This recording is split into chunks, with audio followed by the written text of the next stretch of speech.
sudah melaksanakan Fitra Puja yang terhormat dan saya sucikan Jeromangku. Saya membelakangi Jeromangku dan sesepuh, ya mungkin banyak juga yang lebih tua dari saya.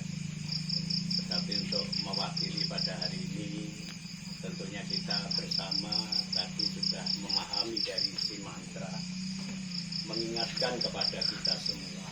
Makanya saat kita Fitra Puja adalah tujuannya adalah penghiburan, mengingatkan. Karena apa? Dikatakan bahwa kita semua pasti, ya, kalau mau dapat istri atau suami ganteng cantik itu masih harapan. Mau kaya juga harapan, tapi kalau mati nggak mau itu pasti. Padahal sudah nggak mau, tapi itu pasti. Jadi semua itu mengingatkan kepada kita sebagai umat Hindu kepada Sraddha, Pancasraddha. Jadi saat kita bersama-sama berkumpul seperti ini mungkin baru kaget, kaget ternyata kita juga akan nunggu sama, waktunya tidak tahu. Kematian di dalam zaman Kali itu ditarget atau diberikan waktu 100 tahun. 100 tahun diberi jatah rata-rata, tetapi diambil atau tidak itu tergantung kita manusianya. Karena kematian banyak hal, jadi prediksi kenapa kita memiliki upacara-upacara di Nusantara ini suatu contoh ngaben. Ya. Tadi dikatakan bahwa dalam kondisi manusia hidup di dunia dengan avidya atau kebodohan itu semua.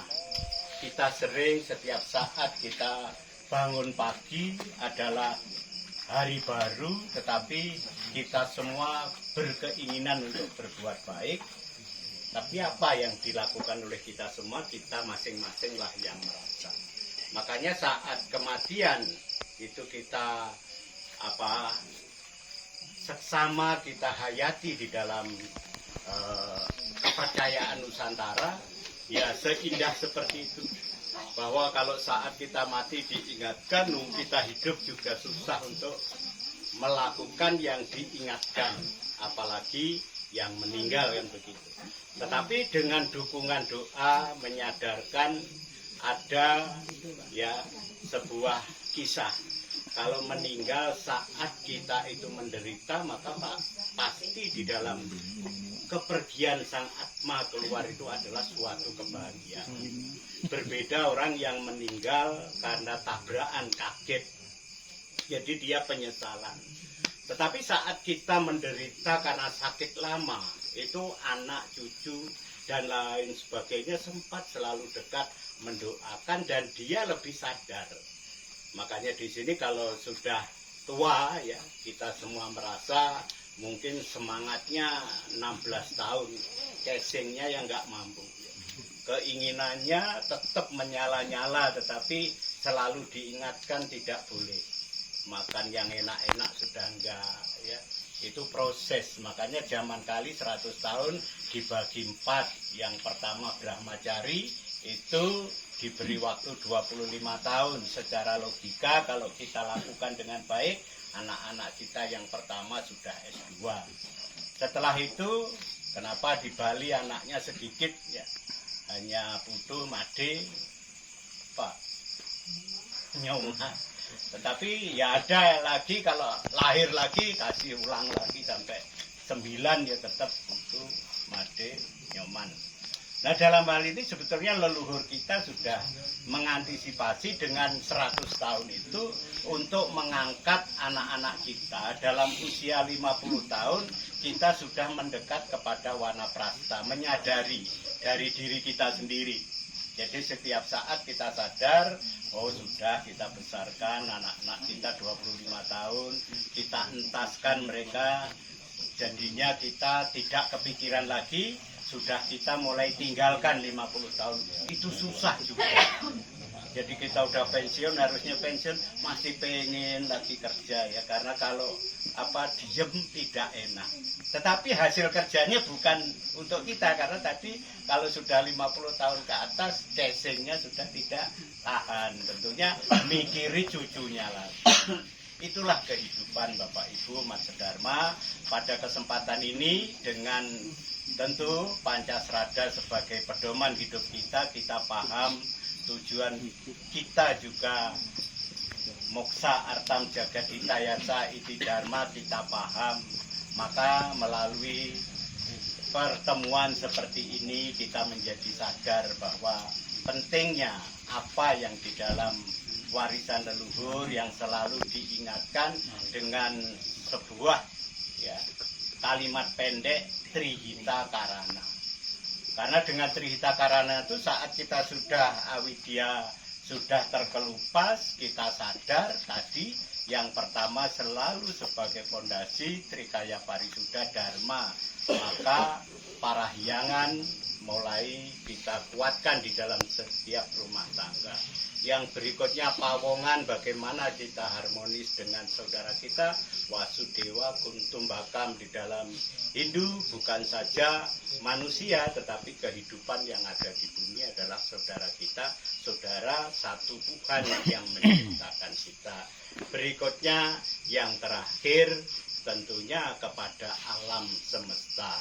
Jadi harmoni, bagaimana kita lagi mendapat dampak karena tidak bisa harmoni dengan alam, sehingga banyak bencana-bencana yang juga merugikan kita semua. Jadi Hindu mengajarkan harmoni, Hindu mengajarkan damai. Maka di sini marilah kita bersama-sama belajar dan mengingatkan saat kita hidup di dunia untuk apa?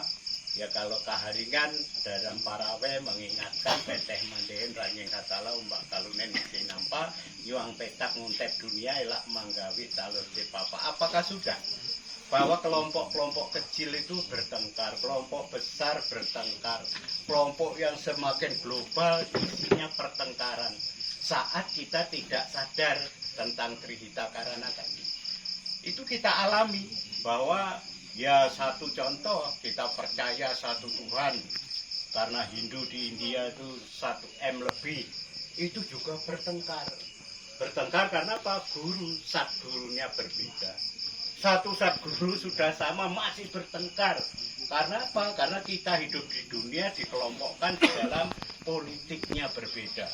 Karena satu politiknya lain, padahal ya itu tadi Tuhannya sama.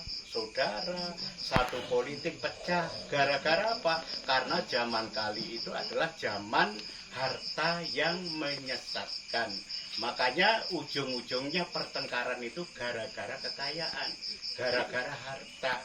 Makanya kita diingatkan Hindu ingat Trita. Yang pertama harta harus berdasarkan dharma, terus tahta berdasarkan dharma, wanita atau cinta.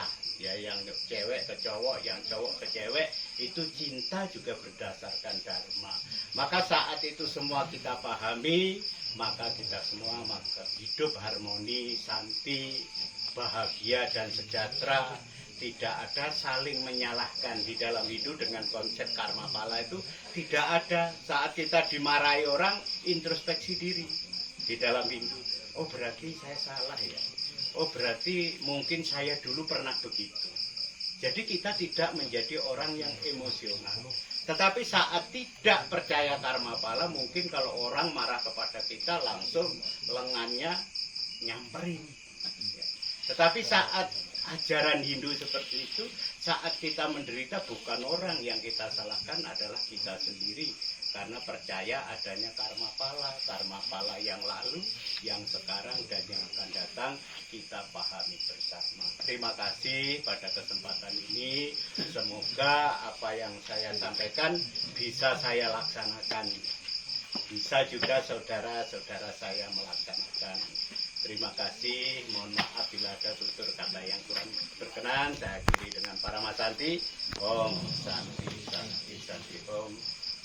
Terima kasih, saya kembalikan kepada keluarga.